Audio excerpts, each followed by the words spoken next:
जब कोई युवक मुख्यमंत्री सुरक्षा किले को भेजते हुए आराम से नीतीश जी के पास पहुंचता है और उनके पीठ पर जोरदार तमाचा लगाता है, जिसके बाद ये सवाल उठने लगा कि जब मुख्यमंत्री आवास से बाहर निकलते हैं तब 40 से ज्यादा सुरक्षा कर्मियों का घेरा होता है, ये कई लेयर में होता है, तो कहीं ना कहीं इसमें पुलिस प्रशासन की गैर जिम्मेदारी है। और एक खबर फिर से आई है जहां किसी जेडीयू के बड़े नेता को थप्पड़ से नहीं मारा गया बल्कि जान से मार दिया गया।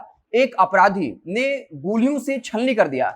ये पूरी खबर बिहार के किसी दूरदराज इलाके से नहीं बल्कि राजधानी पटना से है। दानापुर नगर परिषद उपाध्यक्ष दीपक मेहता की हत्या कुछ अपराधियों ने गोली मारकर कर दी। आपको बता दें कि दीपक मेहता जो जेडीयू की कोई छोटे मोटे नेता नहीं है बल्कि जेडीयू के प्रदेश सचिव हैं। इसके अलावा वो इस वक्त नगर परिषद उपाध्यक्ष हैं और 2020 के विधानसभा चुनाव में वो अपना किस्मत भी आजमा चुके हैं। तो और उनकी नजदीकी जो है वो जेडीयू संसदीय बोर्ड के अध्यक्ष उपेंद्र कुशवाहा से है। उपेंद्र कुशवाहा ने भी इसको लेकर चिंता जाहिर की है। बताया जा रहा है कि जो दीपक मेहता है उनकी ये मौत जो है, ये जो उनकी हत्या हुई है वो चुनावी रंजिश में या फिर प्रॉपर्टी डीलिंग को लेकर हुई, यानी संपत्ति विवाद को लेकर हुआ है, जमीनी विवाद को लेकर हुआ है। बता दें कि दीपक मेहता के घर एक हाईवा ट्रक आया हुआ था जो बालू अनलोड कर रहा था और इसी दरमियान दीपक मेहता जैसे ही घर से बाहर निकलते हैं उसी वक्त बाइक सवार अपराधी पहुंचता है और कहा जाता है कि जो अपराधी गोली चलाता है उसकी उम्र महज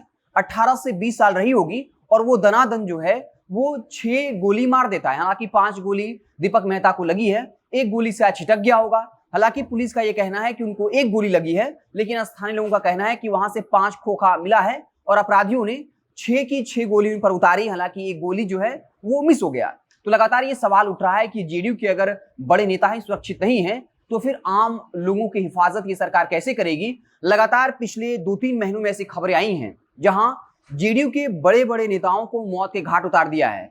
एक सबसे दर्दनाक खबर छपरा का था जहां एक लड़का अपनी बहन को लेकर जा रहा था और इसी दरमियान कुछ लुटेरे उसकी बहन के गले से चेन छीनने की कोशिश करते हैं। वो लड़का विरोध करता है और उसके सिर में गोली मार दी जाती है। वो जेडीयू के वरिष्ठ नेता और पूर्व जिला परिषद अध्यक्ष बैजनाथ प्रसाद का पोता होता है।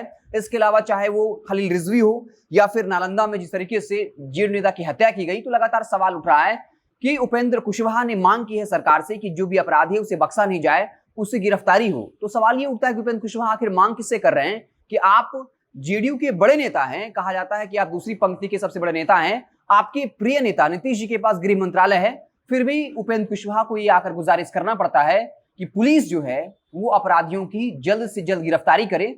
ये एक आध दो खबर नहीं, ऐसी कई खबरें आई हैं जहां जो पुलिस प्रशासन है उसकी मिलीभगत अपराधियों के साथ देखी जाती है। और इसमें कोई आश्चर्य की बात नहीं है कि एक बड़े लूटकांड के आरोपी को गिरफ्तार करती है और 6 महीना भी जेल में नहीं रख पाती है पुलिस, और जब वो कोर्ट में पेशी के दौरान जाता है तो भाग जाता है और उसके बाद फिर से करोड़ों की लूट को अंजाम देता है। तो लगातार जो है ऐसी खबरें आती रही हैं जहां अब दिख रहा है कि बिहार में अपराधी जो है वो बिल्कुल बेखौफ हो गए हैं, बेलगाम हो गए। उन्हें ऐसा लगता है शासन प्रशासन से डर नाम की कोई चीज नहीं है। हालांकि उपेंद्र कुशवाहा ने कहा है कि जो भी इसके पीछे जिम्मेवार है उस पर सख्त से सख्त कार्रवाई की जाएगी। लेकिन सवाल ये उठता है कि आखिर अपराधी में किसी तरीके का खौफ क्यों नहीं है, किसी तरह का भय क्यों नहीं है।